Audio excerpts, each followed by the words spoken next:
Welcome to EB5 Investment Voice, where attorney insights intersects with immigration investments.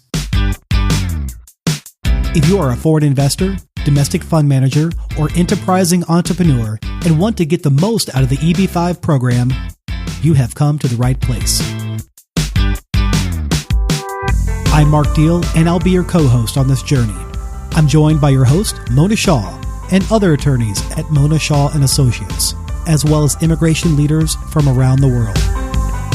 So let's get into EB5 Investment Voice. So this episode is going to be a little different, but I'm sure you're going to love it. While at the Global Investment Immigration Summit, Mona actually took the time to interview quite a few individuals. And on this episode, we're going to share 7 of those interviews with you. So let's dive right in. I have with me Tim Sunderland. Tim, you're an institutional broker with Valbury Capital. Absolutely. I've come down for a couple of days for the Global Investment Immigration Summit here in Canary Wharf, having a great time. Global immigration, it's a huge subject at the moment, especially with everything that's happening with Brexit. There's a lot of questions, a lot of uncertainty, but there is still, Well, there's still immigration going on, right? Absolutely. It doesn't stop. Valbury Capital, we're institutional brokers. We help individuals from around the world, from whether it's China, UAE, America. I have a lot of clients in America who... We have a lot of clients in India and Europe also. Yeah, India, everywhere, who just really need a personal service. They want to come over here. They want a Tier 1 investment visa. And at some point, they will need to have a broker of some kind to help them with the process and hold their hand.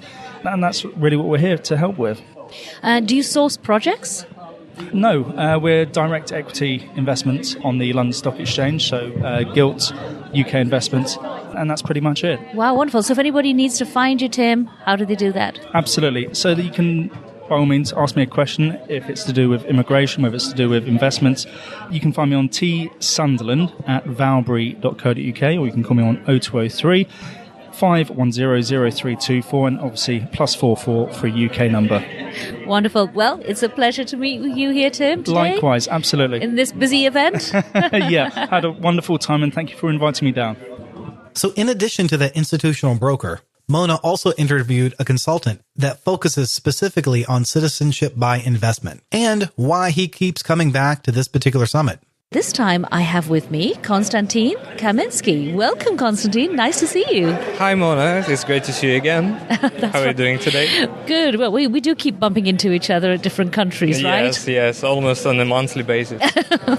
Anyway, Konstantin is one of the directors at Aston's. Aston's are based in Mayfair in London. But tell me, where else are you guys? Our head office is based in Mayfair in London, while we also have our offices in Tokyo, Beijing, Moscow, and Dubai. And we're currently working on opening a permanent office in Limassol, Cyprus as well. And what do Aston's do?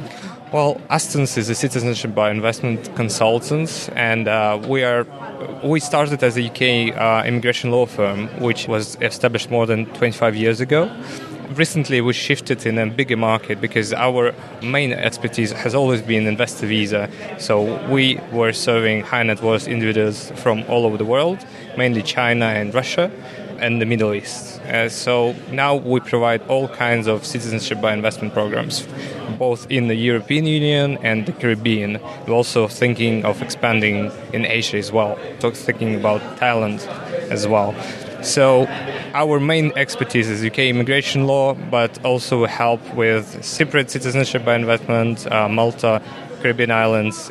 It's great to see you here at this amazing event, and we see all the same players every time, but it seems that the market is actually on the peak, and I feel that boom for citizenships by investment is just on the rise at the moment. Well, it's interesting because we often hear the converse as far as some countries are concerned, but when you get out here into Europe, you really still see a lot of the action. And why do you come back? You see some of the same players. Why do you keep coming back, Konstantin? Well, first of all, it's a great opportunity to network. You can meet all the professionals from the industries, hear from them the latest updates. Like with you, Mona, you're our main source of updates in regards of EB5 program and the United States in general. So it's a great opportunity to see all these partners, and also it's all worth mentioning that all these companies in our field, they refer to each other from time to time if they don't work with a particular program. So it's actually good for business as well. Yeah, I agree with that. Well, again, it's great to see you, Konstantin. Thank you. Thank you very much, Mona. And here's Mona talking to an attorney in the United Kingdom. Not only do they do a little compare and contrast with the United States versus the United Kingdom and their various investor immigrant programs, but they also compare and contrast various media channels. Check it out. Hello again, everyone. I'm back, and this time I have Harjab Singh. Harjab, you are a local solicitor with a flair. I am, yeah. I'm a bit different to the usual solicitor because I also dabble in a bit of media. And so I'm well known in amongst the world due to my face being everywhere and my voice being everywhere. We have a lot of clients from India and the UAE as well. So you please feel free to break into Punjabi. I know you love to do that. Koi baat nahi, Punjabi, Hindi, sab chalega. Tell us a little bit about your YouTube program. Okay, what it is, I do a TV show here called Legal Solutions.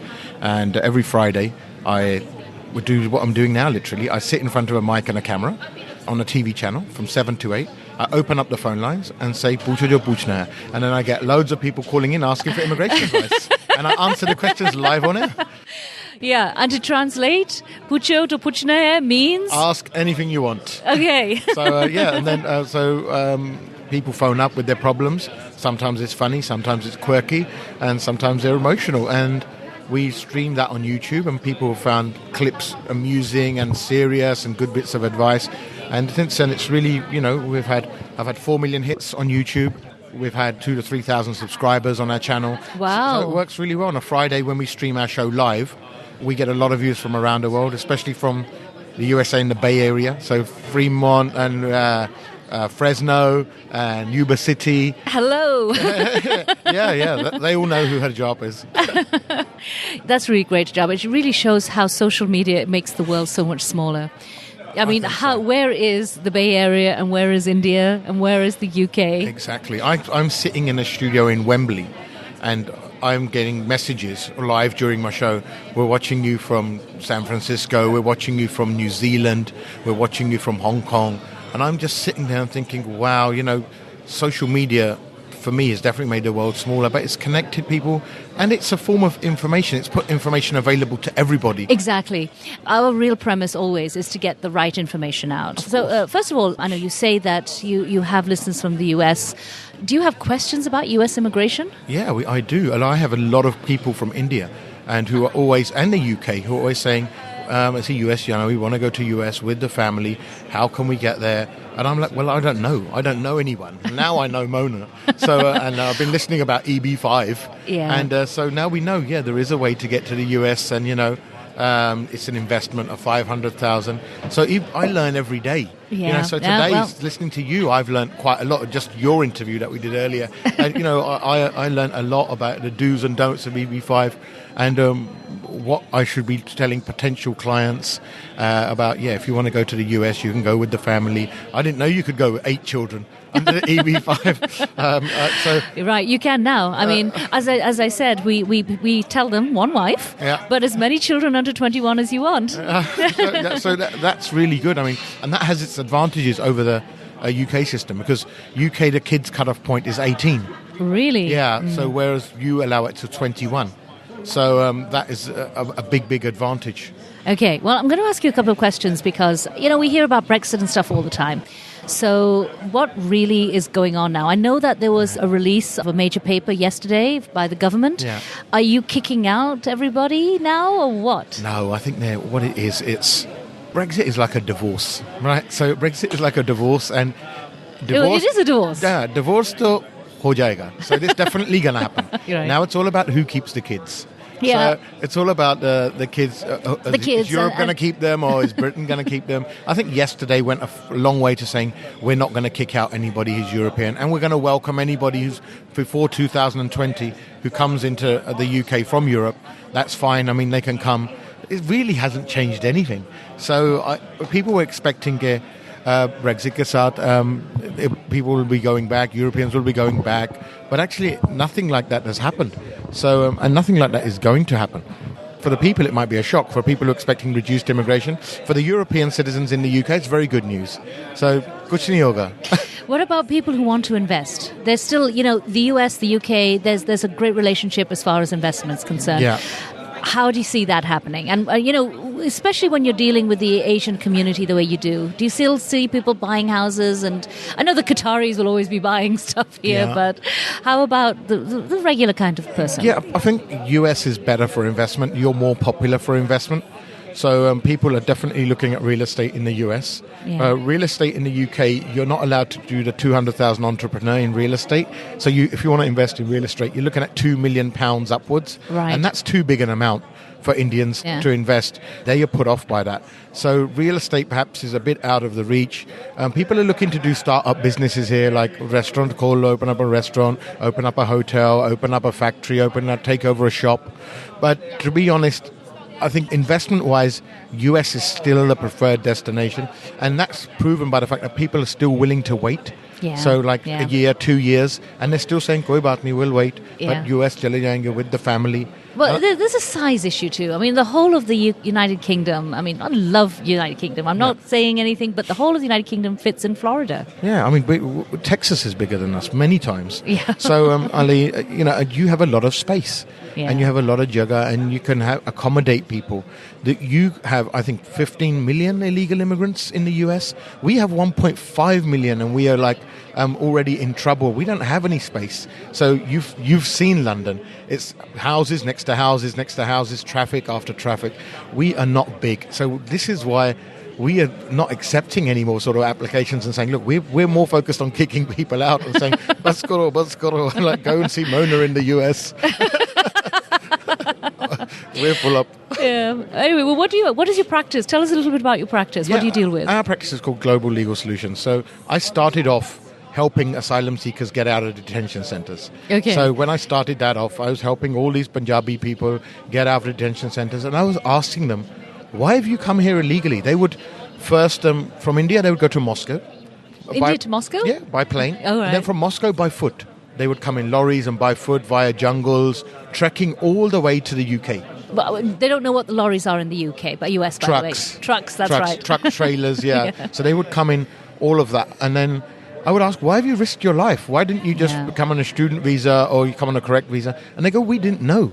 Yeah. We didn't know no correct, so there's lack of knowledge. That's been the story forever. Yeah. And even with immigration today, like EB5 and stuff, we all aim to use social media to get best practices out, to get this real thing out, because there are so many smaller guys out there trying to make a quick buck. And for EB5 and all these investment visas, we're talking about a lot of money. Yeah. It's not just the fact that, the asylum guys didn't know. Here you might not know, and also you're losing, your heritage. Yeah, it's education is such a big thing. Yeah. I always say it doesn't matter what the question is, the answer is always education. So educating the public in India, this is why we opened an office in Jalandhar in 2004. So we was opening and telling people there, look, these are the correct routes, these are the correct ways, don't go illegally. So don't go this Moscow route and don't risk your life and don't bother getting killed out there. Yeah. Plenty of people die on the route, and so this is the thing about educating the public, and this is what we do, and this is what you're doing, essentially, with this podcast. You're also doing what I do. So I do it via my YouTube, you do it via your podcast. We're educating people. People listening to this are now realizing, right, you know what, there is a program called EB5. Yeah. Let's not just turn up on a visitor visa and overstay and then start having kids and then say, oh, my baby is American, but I'm still kacha, and please petition for me. I have seen cases in the US where kids are US citizens. Yes. But parents have been there 20 years and they still haven't got their visas. Yeah. So, so that sort of situation is tragic. You have that here in the UK too. In the UK... Except that when you're born here, you're not automatically a citizen. That's the difference. Yeah. In 83, we cut that down. Yeah. So there's a less incentive to go and have babies here. That's right. Yeah, but they can't do that. It's a constitutional privilege in America, so they wouldn't do that. Yeah. It goes back a long way. Canada's the same. So Canada's the same, America's the same, but yeah. Well, Canada has a lot of space too. Canada's got a lot of space and a lot of Punjabis. That's right. And if they let all of Punjab in, then they won't have that much space, but they're welcoming. Do you actually travel a lot? I travel a lot. I travel to India about 6 times a year. I travel to Dubai, say, twice a year. I travel to Canada a lot. I'm coming to New York this year. I have relatives in Flushing. So I go there and I do a lot of media work. We have a sister station in New York called Swagat.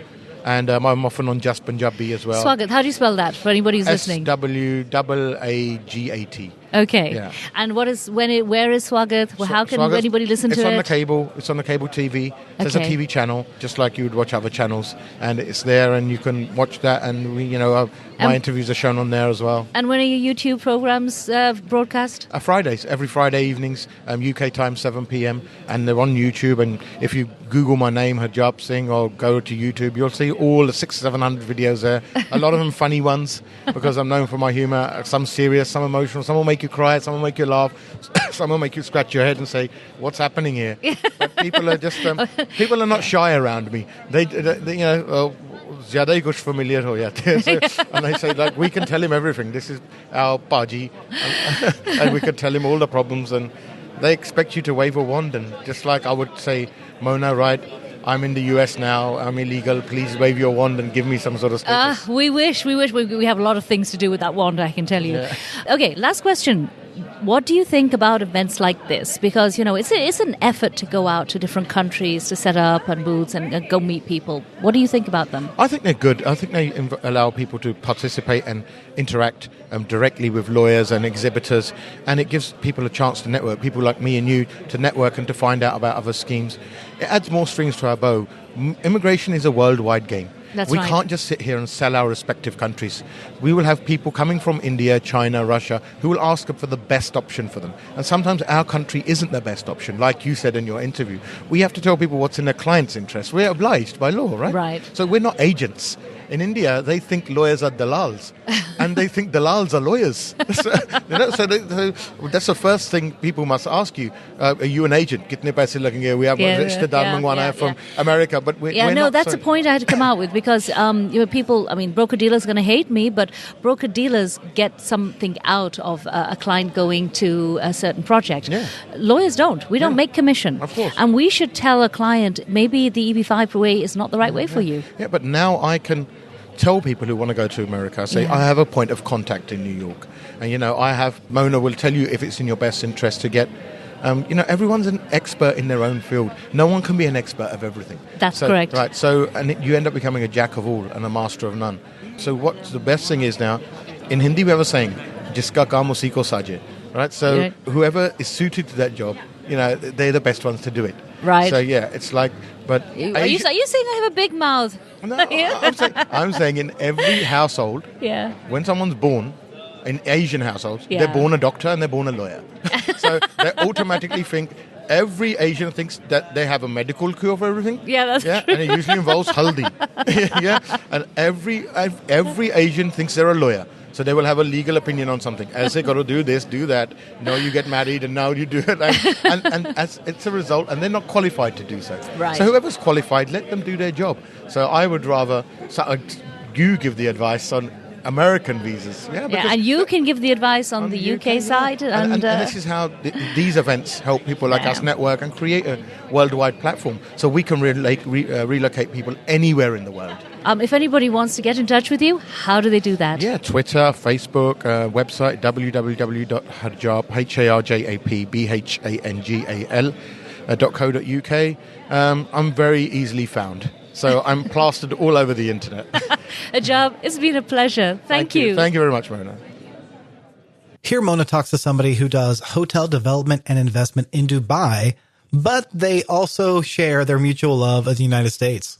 Hi, Mila. Hello. Nice to see you here at this expo. So, Mila, where are you from? I'm originally from Belarus, between Russia and between Poland. Down Ukraine, and the top Litva, Latvia, Lithuania. Yeah. Wow, but you traveled here to come to this program.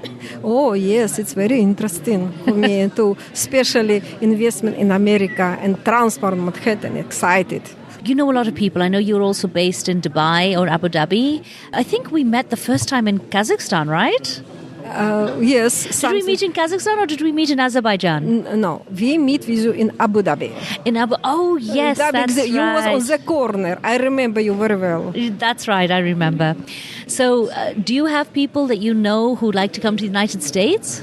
In my business, actually, we built the hotel for people in Dubai because we have experience in Dubai. We have experienced team who built many hotels like Burj Arab, Burj Khalifa, like Jumeirah Beach residences. Wow. Like many hotels, we have big portfolio. I see. Experience. My experience, it is investment. Right. So people come to you for advice. Yeah. And looking people who would like to escape from place where they live to go place where there will be much better life. And you all you tell everybody you love America. Oh yes, America it is a very excited place, very excited country, the many opportunity for everyone because it is not so war.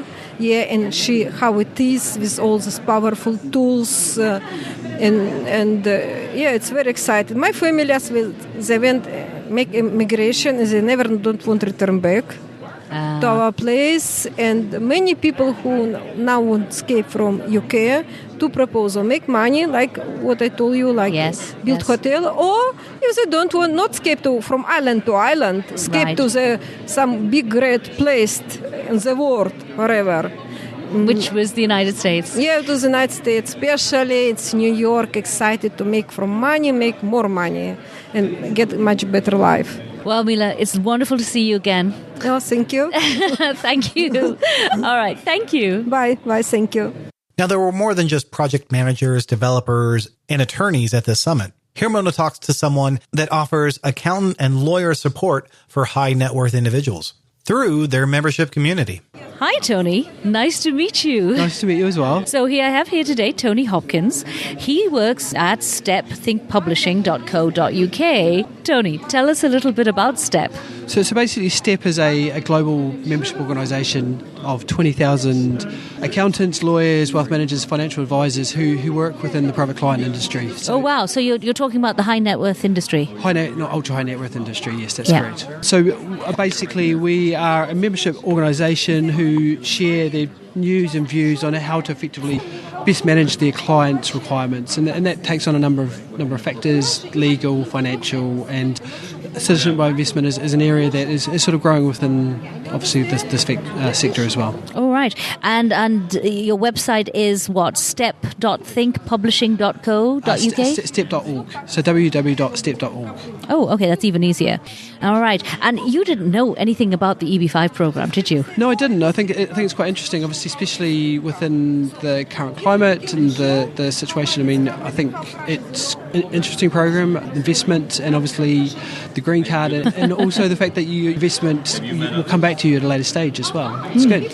So do you go to these type of expos quite often? Because they're always having these things in London. I go to a few. I mean, I go to a lot of conferences for STEP across the globe, but and I've gone to a few of these before. So this is one that I thought I'd come down and have a look at.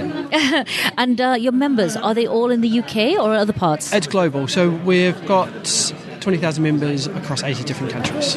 80 different countries. What countries are those? A lot through Asia, a lot through the Caribbean, US, Canada, Switzerland, Europe. Oh, so you have Africa. People from US as well? We do. US. The US and Canada are two quite fast-growing jurisdictions. Wow. Well, if anybody wants any more information, they should go to step.org? Step.org, that's correct. All right. Tony Hopkins, it's a pleasure. It was a pleasure as well. Thank you.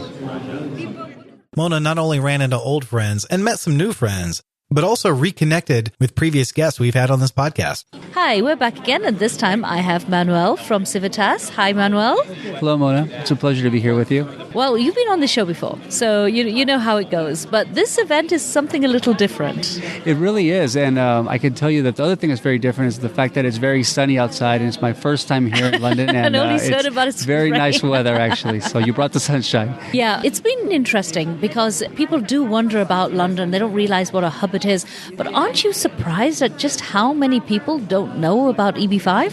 Yes, there is a lot of interest here. I think that poses both a challenge and an opportunity because you really do have to educate people with regards to what EB5 is.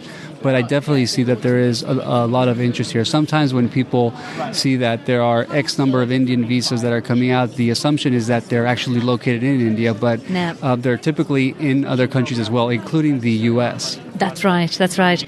So for those who don't know much about you, give me your 2-minute spiel. Who are Civitas? What do you do? Yeah, so I'm the director for EB5 for Civitas Capital, so I run our global EB5 operations. And Civitas takes an institutional approach to EB5. We have both an EB5 platform and a non-EB5 platform.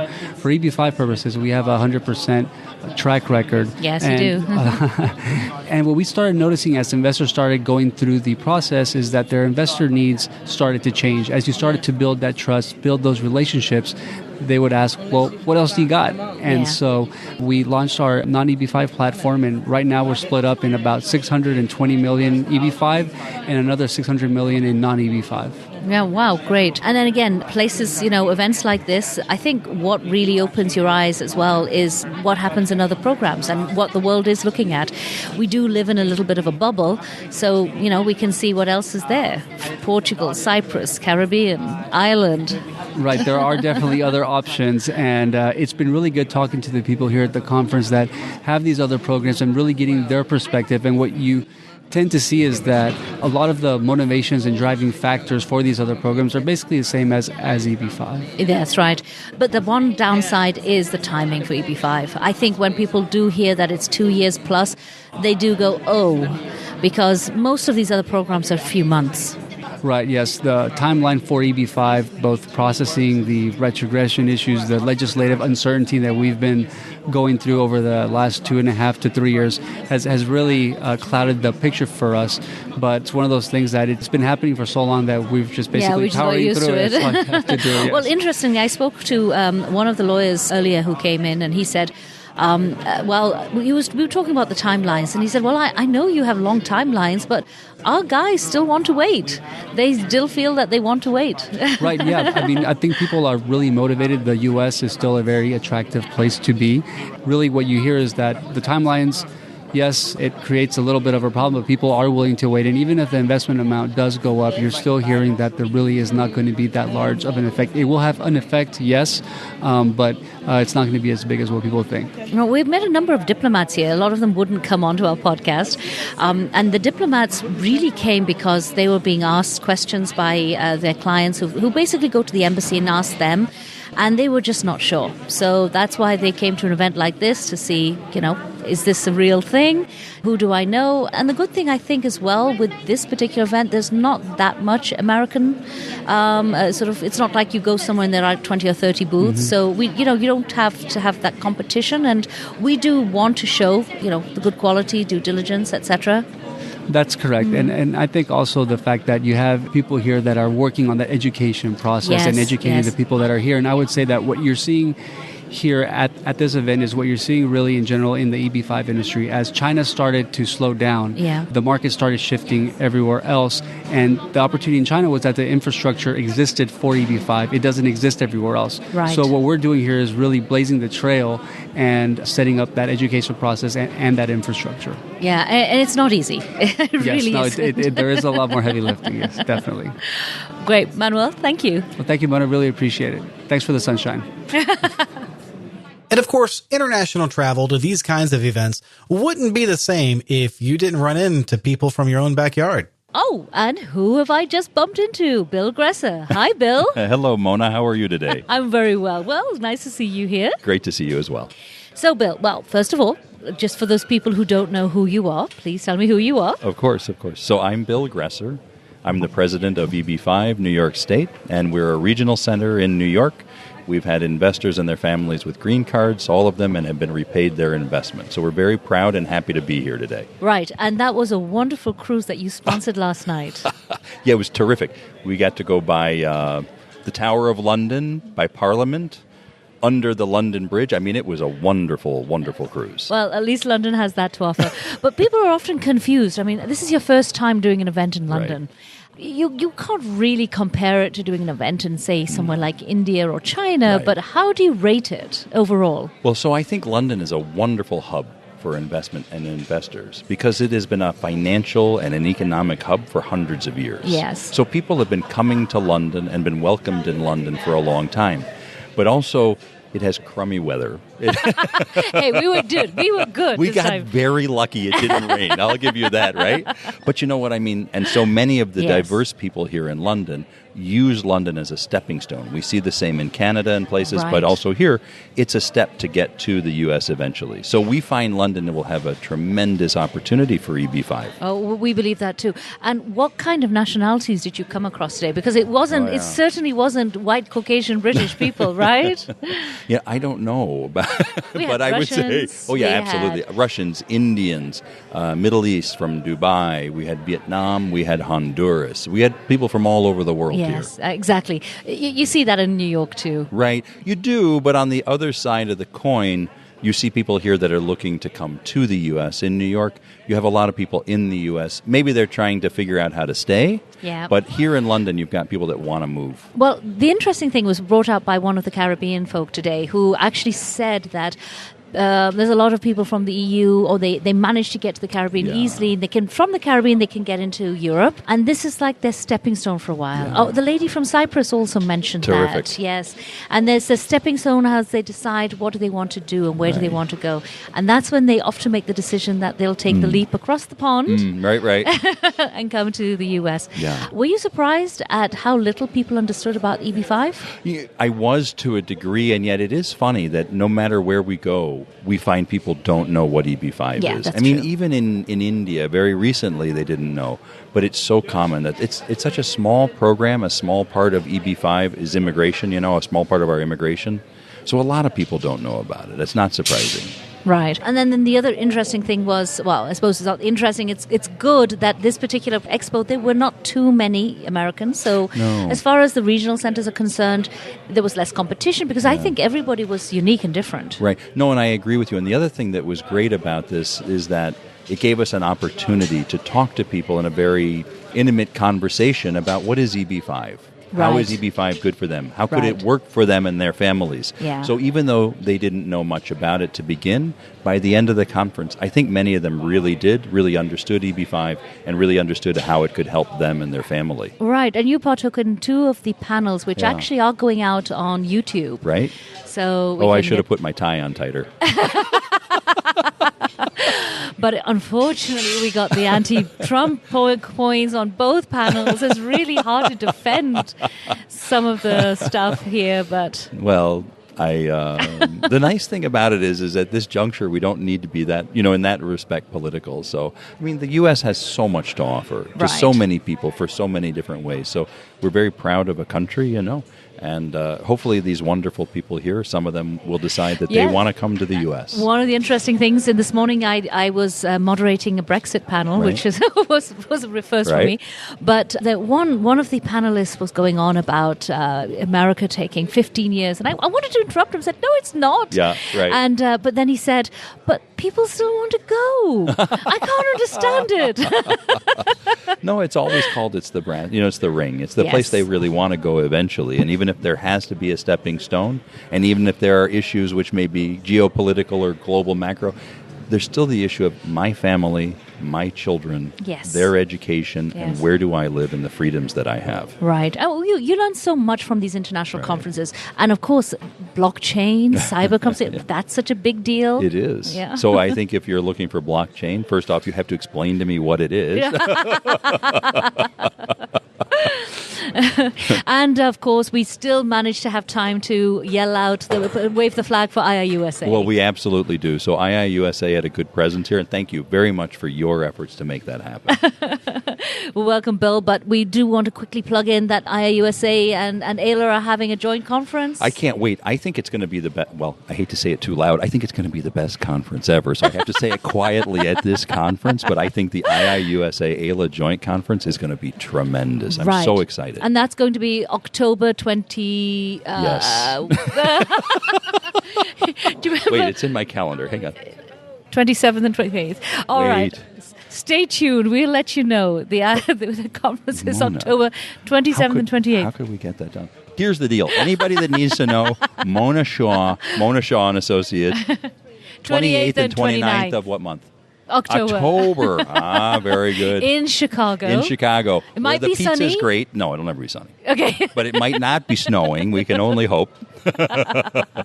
Love to see you all there. Oh, I can't wait. It's going to be wonderful. I think it'll be a tremendous conference. So, Bill, it's been great having you here. Yeah, it's been fun. It's been a lot. So thank you very much. And I really appreciate your invite and suggestion that we come. Thank you. I hope you've enjoyed the voices of Global Investment Immigration Summit here on EB5 Investment Voice. If you would like to come and find us and be part of EB5 Investment Voice, we will be at the EB5 Industry Forum in Chicago on October 29th and 30th, 2018. It's presented by both AILA and IIUSA. And of course, Mona Shaw and Associates and EB5 Investment Voice will be there. We hope you will too. Thank you for being with us today on EB5 Investment Voice. The topics presented in this podcast is informational in nature and is not to be taken as specific legal advice. If you have questions on the topics presented in this episode or other investment immigration needs, please contact Mona Shaw and Associates. Mona and her attorney staff can be reached at mshawlaw.com. That's MSHAH law.com.